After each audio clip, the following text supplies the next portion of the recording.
My name is Anas Al-Gamati. I'm the founder and director of the Sadiq Institute, which is the first think tank in Libya, and I'm in the stream. Hi, I'm Malika Bilal. I'm Ahmed Shahabuddin. Years of political turmoil and civil war in Libya have left the country fractured. So what's the best way towards reconciliation? We asked activist Zahra Al-Langhi and others today on the stream.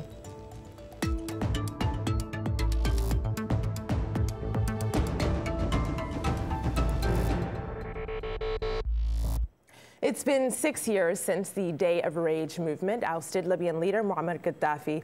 Since then, 8 prime ministers have come and gone while armed factions battle for power. Libyan activist Zahra Al-Langhi believes the efforts to rebuild her country have only appeased warlords and created a weak, centralized government. Now she's pushing for a more holistic and comprehensive approach, one that tackles human rights violations and seeks gender equality.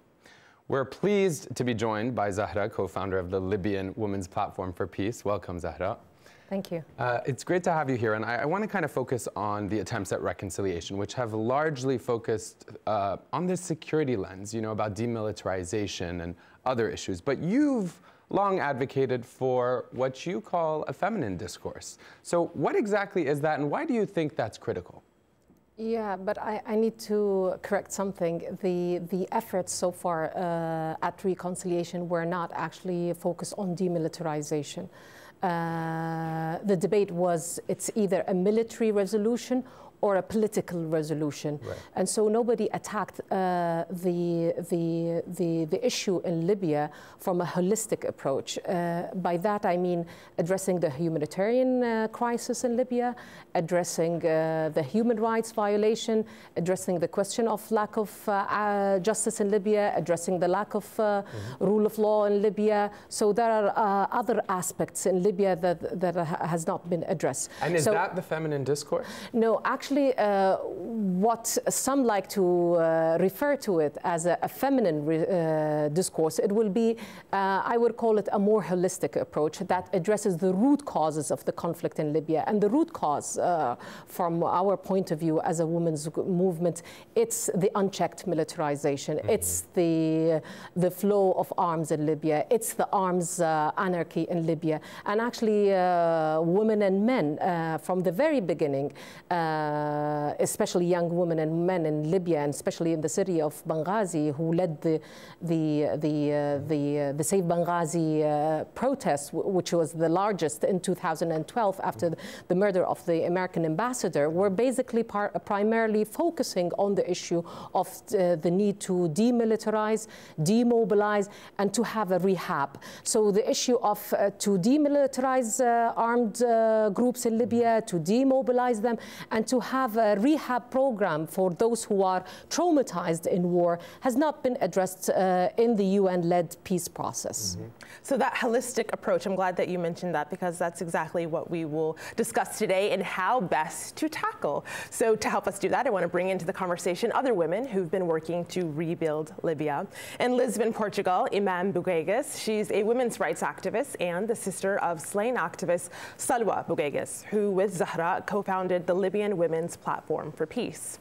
In Tripoli, Libya, Khadija Ramali, she's the co-founder and director of Project Sylphia. It's a women's empowerment initiative that advocates for women's participation in the peace-building process. And in Winnipeg, Canada, Ayat Manena, she's an activist and co-founder of Shabab Libya, a Libyan youth movement. And welcome to the stream, everyone. Iman, I'm starting here on my laptop because when the protests against Gaddafi started in Benghazi, you and your sister Salwa were among the first women at those demonstrations. Now, for our audience that isn't aware, Salwa was killed by unknown attackers in her home in 2014. I'm pulling up another picture here, your daughter and Salwa also in this picture. You see those pictures, and I know that must be difficult for you as is thinking about that time in your life, but extrapolate for us. How did your role in the fight for peace change after her death? After Salwa's death, actually it was a turning point not only for us as a family or for me as the only sister of Salwa. It was for Libya. So it was a big hit to peace and reconciliation, which Salwa represented. for the freedom of speech, for the right to vote, which she was advocating till the last minute. For me, after that, it was really a shock, and then I moved out of Benghazi. And then I tried to reconnect with the women activists inside the country. It's not easy. It took me some time, but this is, for me, it's determination, and we have to do something from inside or outside. We have to have a network, and it's holistic, as Zahra said. It's for all Libyans, women and men. We have to really have one vision, one aim is to end this ugly war and start building our country.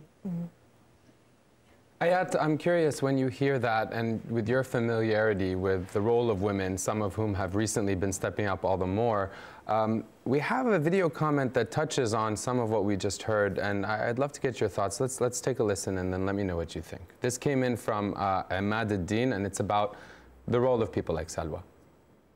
There's basically sort of a gap between normal people and people that achieved social impact within their circles. One way of tackling that, I found, is actually familiarizing people and featuring people or figures that the Libyan community can relate to. For example, in the East, there's a woman that strived for women inclusion, and that was a feminist called Salwa Bougaghis that unfortunately died a martyr, but each Libyan woman can relate to her. An example I like to use, for example, in the South is the Tuareg tribe. The Tuareg tribe have women that are fully independent, and their leaders and their actual decision makers, and the social statute that they have is really important. So that's a really popular example. So Ayat, when you hear that, you know, the Tuareg tribe, Salwa, what comes to mind there? How can you relate to that? I tend to agree. I think that we definitely want to tackle discussing peace building in Libya from a perspective that's going to resonate with as many people as possible. And I think Libyans are stepping up to take on that role. I don't disagree with that. And I think that that's what people on the ground and people not on the ground but working on this all tend to cling to that. And Zahra, I'm wondering your thoughts, because I know that you were in exile of sorts for more than 30 years. Yeah. Until the fall of Gaddafi, and then you went back, and part of your push was to ensure that there was equal participation, so that the playing field was level, and really so that the voices of women were at the table, so to speak. Is that an accurate depiction of what you were trying to do? Yeah, my answer would be yes and no. Okay. And it's actually yes, it's all about assuring inclusive participation of all segments of the Libyan society, and that's why for me the first electoral the first elections and the electoral law was telling, because women's groups at that moment were focusing only on women's only numerical representation. And I thought that approach is not an approach that would appeal to me. And I thought that it would not resonate with the Libyan people. So I thought to call for a more inclusive law that is gender sensitive is the kind of appeal that will resonate with Libyan people. And so by that, I mean, we need to have a fair representation in terms of gender, a fair representation in terms of generation, a fair representation in terms of culture, a fair representation in terms of all Libyans of diaspora and inside of Libya, a fair representation as well of those in urban, rural areas. There was a question about the representation of the capital and the more disenfranchised regions and cities. So I don't think if one believes in the politics of inclusion, and I like to call it the politics of inclusion, I cannot only focus on women's empowerment. I need to address the other issues as well. Can I just chime in with a question for Zahra? I know that I think that's really honorable, all of the different segments of society that I know we all strive to represent. and include, but we have, you know, significant challenges ahead of us. And I just was wondering if you could comment on the challenges that we face today with ensuring that representation. I think there's a lot of challenges today. The situation in Libya got complicated, and it's getting complicated by the hour because of all the polarization, because of the wrong policies that has been taken. I think the first roadmap that has been taken by the international community in implementing the democratic toolkit, which basically focuses on the elections, rushing to elections actually, and having a multi-party system when you don't have real constituencies, and the idea of full comprehension of the idea of political parties and their programs. When you're actually calling for another aspect of this, the democratic toolkit is to have free press and media, and has actually reinforced the polarization in society. To draft a constitution, just to say we are drafting a constitution, all these aspects of the democratic toolkit has actually caused a further divisiveness and polarization in society. So our society at the moment is really complicated, and with the course of what happened in 2014, you cannot divide them as Islamists against non-Islamists. So there's a regional aspect. So you're referencing the fact that Libya was essentially broken up into two. So you had a government in the east and a government in the west, and then factions even in the west. Yeah, but now after the UN-led peace process, we have three governments. Three governments, exactly. And just take a look. All the more take a look at my laptop here, Ahmed, before I go to you with community, just so you can see what that looks like in map form. Libya, who controls what? This is from the Al Jazeera website. You see Tobruk here in the east, Benghazi here, where forces led by General Khalifa Haftar are. You see Tripoli, the capital, right here, and that's the UN-backed government. So just illustrating what you were mentioning, Zahra, about. Yeah, but you're forgetting the Islamist government as well, led by Khalifa Haftar in Tripoli as well. Right. More on this map. We'll tweet it out for everyone who is interested. Ahmed, I know the community wants to get in. Yeah, you know, many people talking about the importance for religious leaders to be involved, also local leaders. We've heard that in the video comment from Azadeen just moments ago. You're also referencing that. But Lubna wrote us, Malika, on Twitter saying this, translation from Arabic, about the quota system, the role of women. By creating rules such as quota that can help young females hold positions of power and decision-making, even if temporary, to increase the awareness. Now that's advocating for a quota system and why it could be powerful. But then listen to this from Fatma. She kind of takes it to task. Listen to what Fatma had to say. The fact that we've seen that Libyan women, even when they are involved, they aren't taken seriously. They're either placed there to fulfill a quota or to, you know, give the impression of equality and show the world that, look, we have women involved, you have no right to object.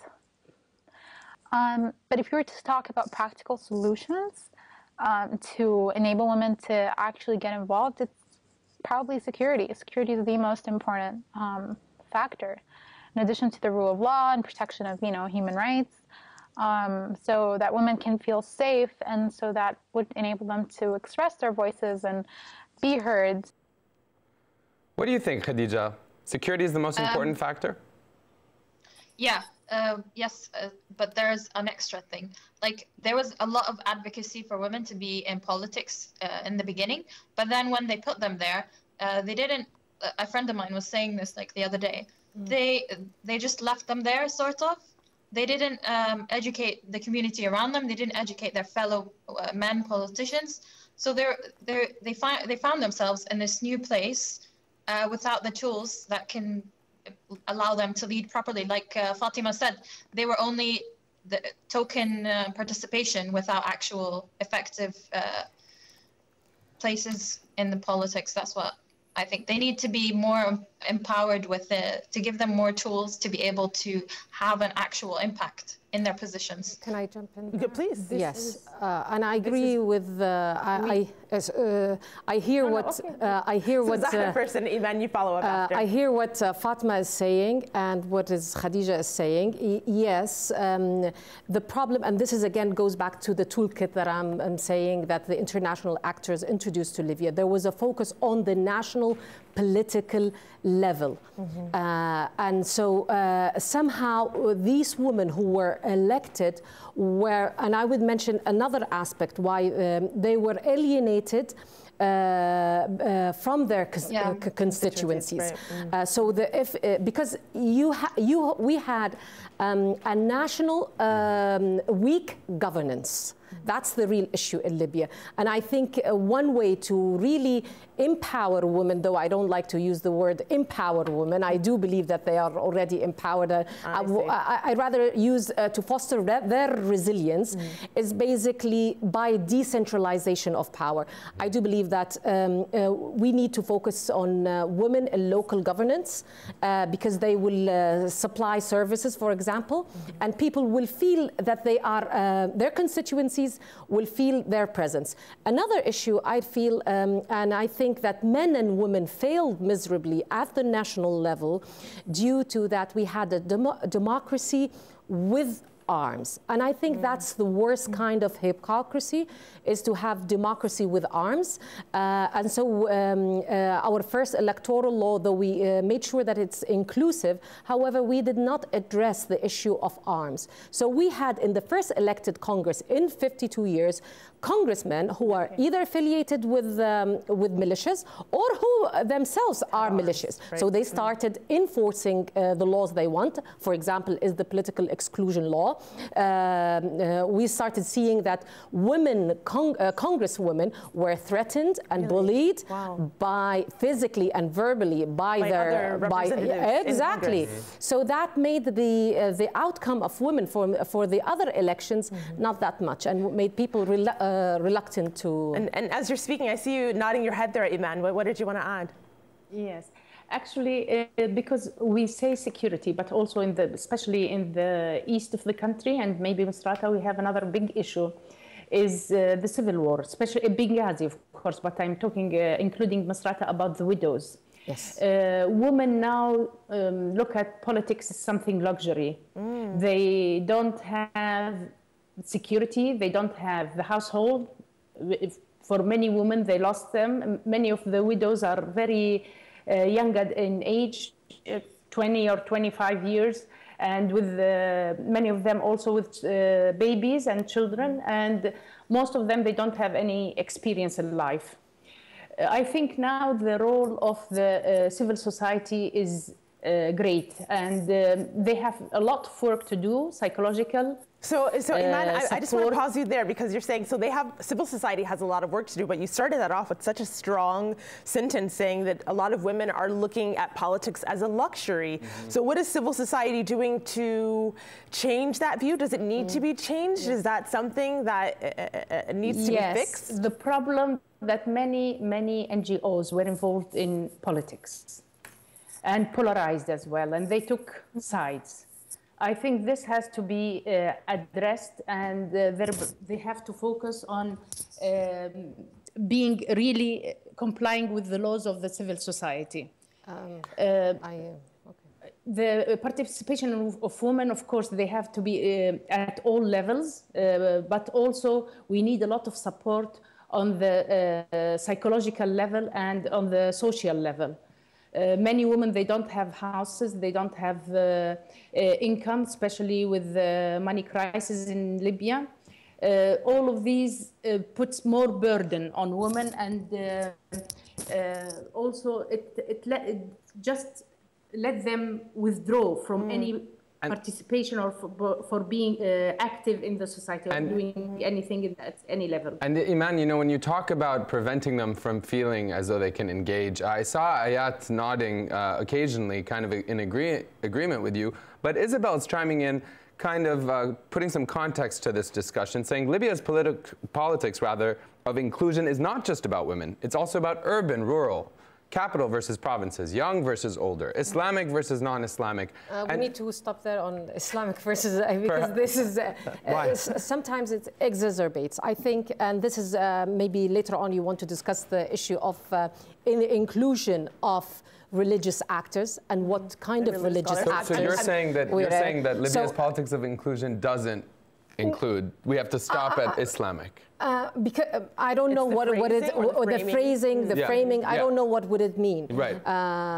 Because you're advocating to make sure that there are local religious leaders who are involved in the process. Yes, local religious leaders. This is the most recent report that you've worked on. Interviews conducted in 2014 and 2016 indicate that traditional religious actors could play a constructive role in mediation, reconciliation, and the democratic transition. So, Ahmed, I think that I think maybe even, I don't want to put words in your mouth, but maybe they must play a role. Yeah, and they must. And Libyans, and this is actually a study that we've conducted recently over the last 2 years, and it just came out last week with the USIP. But the question of religion, its involvement in politics needs to be looked on with discursion here, and with understanding the nuances. The recommendations that we need to definitely involve local traditional actors. So that's completely different than religious leaders who are engaged at national level, and the other thing, who are more of political ideologues who instrumentalize religion. Because the paper, the report, actually sheds light on the negative role in most of Libya's groups on the ground that have been using religion in further polarizing the society and dividing the society. So yes, we definitely need religious leaders, but what kind of religious leaders? Those who are traditional, local religious leaders, do not have a political ideology, do not have a political agenda. They should be definitely involved in mediation. And of course, the nuance is important. And Malika, I just want to point out, Ayat, the reason I wanted to come to you is because so often when we do talk about Libya, it's either Libya in the context of the region or as an oil producer. But we never really talk about the humanity. And Ayat, I was wondering, Layla wrote us this, saying, speaking to her humanity and her situation in Tripoli, due to the consequences of not being paid for over 6 months, I can't afford to travel. We activists know of one another, but we rarely meet. We simply help with what we can. In Ramadan, for example, we share what we can, from food to clothes. We have no support. Ayat, what's missing from how we talk about Libya and from how we process it? I think what really kind of takes over any conversation on Libya is acknowledging that there are so many actors on the ground and have realized that the political route is the way that they can garner power quickly, right? And that's secured by their alignment with militias and what have you. And so therefore they kind of take over the conversations and have the attention. And I think what we're talking about with peace building and inclusivity is breaking down that power so that it is divided amongst more people. The other component there is the economic situation in Libya. Because of the ongoing struggle and conflict, people are being affected where it really hurts. Their daily lives are impacted. You know, they are not even able to get the groceries that they need to continue a safe life, or, you know, get around and be mobile, go to school, go to work, or withdraw funds from their banks. It's actually gotten quite bad on an individual level of the Libyan civilian. So they are kind of distance themselves from the political scheme because they have to deal with their daily lives. And then the political thing is even more kind of unappealing to most because it has really just taken over because it is supported by the militarization. Yeah, and I think an important point, and I tried to address that in one of the articles when I addressed the issue of the travel ban in Libya. I'm so glad you brought that up. Yeah, because it was actually enforced in the eastern part of the country, which is enforced by the military governor under General Haftar. And so there was a travel ban in the beginning on women without male chaperones to travel, women from the age without male chaperones. So we have 15 seconds. We have just 15 seconds before we end. Actually, after we protested, there was another ban enforced on all, and particularly on civil society. So they consider that civil society pose a political threat for them. So in that article, I made a comparison between that ban, the travel ban in the east part of the country under the army, and the other right of movement when Libyans, ordinary civilians, don't have the right under militias we're running out of time to have safe you will get corridors. The end of that in our post show, stream.aljazeera.com. Don't go away. You could hear the passion there. We'll see you online.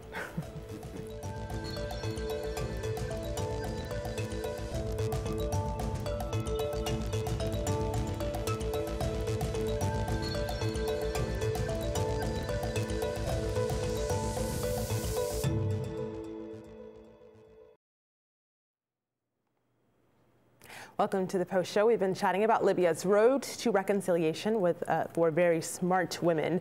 So we ended our main show and headed over into the Post Show, and we had to pause you, Zahra, but basically we're talking about a travel ban. So for our audience that isn't aware, there was the military governor under General Khalifa Haftar in the east of Libya announced that women under the age of 60, I believe, could not travel without a mahram, as it's known, or a male guardian.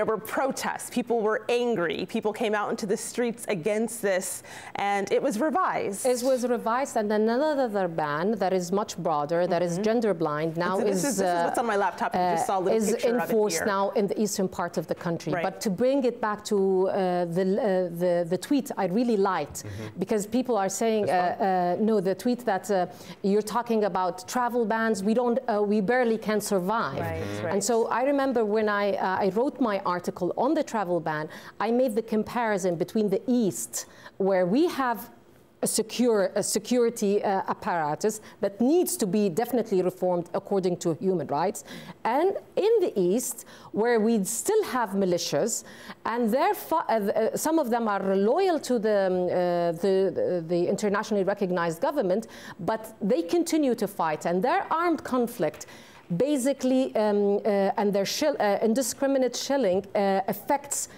ordinary civilians. So they don't have a safe corridors. And so the right of movement, the right of travel is under attack in Libya. Civil society activists are under attack in Libya. Ordinary civilians, because of the militias and everything, are under attack in Libya. So what we need to introduce, to go back to the point of Iman, is to introduce maybe from a feminist perspective, there is one of the bigger issues. It was one of the symptoms. So Khadija, you're back. Your connection dropped for a little bit. Khadija, you're back. And what are you adding? I'm adding that the travel ban wasn't really one of the biggest issues. It was just one of the symptoms. Exactly. That activists all over the country think that they are under the threat. Exactly. This is what we're saying. They can't actually say what they want. So they have to rely on people and activists living outside the country to finish the conversation for their safety. Like, I can't say the whole thing, but I'm relying on people outside, like Iman, like Ayat, to push with a stronger language some things that I can't say, like demand women in leadership, demand safety measures, demand legal policies that protect activists on the ground. This is what we rely on you to do. So the travel ban is just one of the minor symptoms that got a really big press day, in my view. Yes, and I want to just jump in there before you answer, Iman, to apologize for the connection. The connection to Tripoli. You're in Libya there, Khadija. Thank you for bearing with us and bearing with the technical gremlins, because it is difficult, but that voice, of course, is important. Iman? Yes, what made us angry in the travel ban is the inferiority, is looking inferior to women. It's mistrust that women can be persuaded very easily to be traitors to their country, or they can be employed by intelligence, foreign intelligence. So the idea behind that was really humiliating and insulting, and it wasn't at the level of the women's sacrifices in Libya. And instead of moving forward, it moved us backward. As the mental, for me, it was the shock of the idea itself. So I think, it's to look at it from positive side, that when women decided to make a difference and to take an action, it worked. Although now it's on the security clearance, it's in their hands to give security clearance or just to don't give it to women. They can still, it's wrong, you know, it's the exit visa, and it depends on the security, which is military action. And Khadija, I see that you want to jump back in, but before you do, I just want to interject with a voice from our community that just sent us this about our conversation, saying we are addressing women's roles on a very exclusive level. Politicians, activists, but what about the ordinary Libyan woman? What can you share with us, Khadija, about that? Yes, I agree. I agree. Especially, like, I know Maimouna, and she's always giving these little gems. People on the ground don't relate to politicians. They don't relate to activists. They think there's a gap between, like Ayman said, there's a gap between normal Libyan and the people on the political or civil society level. If we want to go anywhere near reconciliation and peace, we need to fill that gap. We need to go see what people on the ground don't even have money to travel, so they're not really. Exactly. They don't care about the travel ban. They don't have money to travel. $1 is 6 dinars. So you've got to go through like issues on the ground, issues that matter. Money, banks, liquidity, health issues, education, extremism, youth in like younger teenagers going to fight for militias. That's what you need to tackle. Exactly, and that brings us back to the holistic approach. Because civil rights and the right of travel, right of movement is one of the sacred rights. So we could not say for everyone, inside, outside, for an urban, for a rural person, everyone has this right. And so we should not be giving away rights and saying security. And that will bring me back how we can, as women, bring a different kind of a framework of security that focuses on the human security, not securitized policies. So yes, we want security, but we do not want to see any kind of restrictions, either on civil society or on ordinary human beings, to restrict their right of movement. And yes, that's why I was saying we need to have a link between the suffering of the ordinary people who were, at the same moment when this ban was enforced in the East, ordinary citizens did not have a safe passage or corridor, the right to move safely in Tripoli because of the militias' armed conflict. So it's the same thing. So it will bring us back to the root cause. So this is how we have to address issues in Libya, to see the root cause. And the root cause is, again, unchecked militarization. We need to address what was not addressed in the beginning. And that's how we can have a security sector reform with human rights approach that is gender sensitive, how we can demobilize and disarm militias and have a rehab program for them to deal with the traumatized people. Are there steps? Is that any Yes, exactly. happening? But these were never addressed. Always, it was only peace building was only about peace table among militias. Yes. Okay, Zahra, now we are talking, and it's very relevant points, and I agree with all of them. But now it's the action, how we can do that at the time of polarization, at the time of the regional forces interference, at the time of the chaos. Exactly. For me, I think that Europe and the United States have to have clear vision about Libya, because the regional forces which are interfering in Libya and empowering the politicians to be in rival to each other, they are under superpowers, and many of them are allied to one superpower.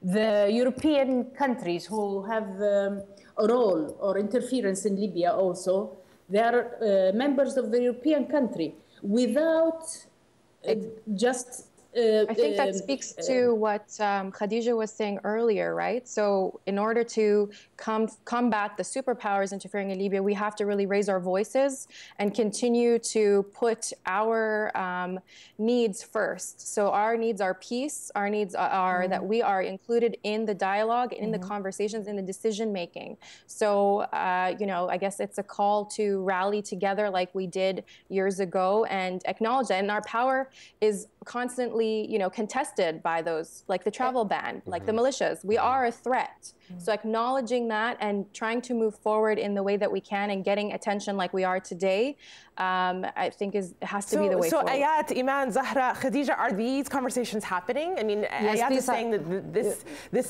needs to be a call, that we need to band together to then work against that. Is that happening? Yeah, Do you see that happening? that is happening, but that's on the Libyan side. And I agree with you that we need to bring forces together as much as possible. But as Iman was mentioning at the moment, there is a proxy war at the moment in Libya. And that's why we need to end the unilateral interference in Libya. And that's why there are two important things that are coming up this week in Libya. Tell us. Today, actually, there should be the Human Rights Council resolution is coming out, and we've been calling for having an international mechanism to end impunity.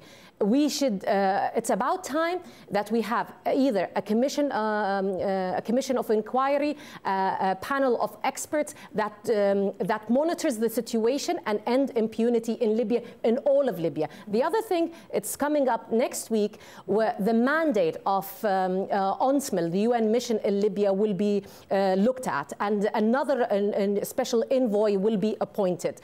And it is disappointing that this is happening and taking place during the month of the CSW, the month of women's rights, the International Day, and we've never seen an appointment of a female special envoy. Is that what you're calling for now? Yes, at least as someone who knows the region, who has a different kind of an approach to peace building, not an approach that is always appeasing warlords, not an approach that is reduced to political resolution only.